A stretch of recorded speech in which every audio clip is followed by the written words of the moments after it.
नमस्कार, मी सचिन गव्हाणे आपलं स्वागत करतो मेट्रो नाईट या बुलेटिनमध्ये। बुलेटिनची सुरुवात करूया एका ब्रेकिंग बातमीनं। जितेंद्र आव्हाडांकडून अजित पवारांच्या सभेचा एक व्हिडिओ ट्विट करण्यात आलेला आहे। पैसे देऊन सभेत लोक बोलावल्याचा जितेंद्र आव्हाडांनी आरोप केलेला आहे। दादा गुलाबी झाले तरी सभेला लोक येत नाहीत असं देखील जितेंद्र आव्हाड यांनी आपल्या ट्विटमध्ये म्हटलेलं आहे। पैसे देऊन सुद्धा लोक जमत नाहीत। आव्हाडांनी अजित पवारांवर ही टीका केलेली आहे। तुमसरमधील दादांच्या सभेसाठी आलेल्या लोकांचा हा व्हिडिओ असल्याचा दावा जो आहे तो जितेंद्र आव्हाडांनी आपल्या ट्विटमध्ये केला।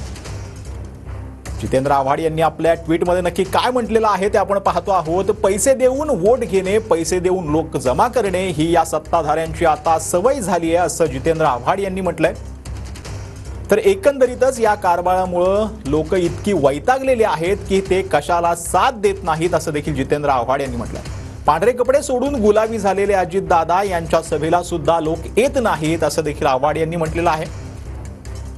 म्हणूनच सभेमध्ये खुलेआम पैसे वाटतानाचे लोक दिसत आहेत असं देखील जितेंद्र आव्हाड यांनी आपल्या ट्विटमध्ये म्हटलंय। जनतेला तुम्ही केलेली गद्दारी आणि राजकारणाचा तिटकारा आलाय, म्हणूनच पैसे देऊनही लोक जमत नाहीत असं जितेंद्र आव्हाड यांनी आपल्या ट्विटमध्ये म्हटलंय।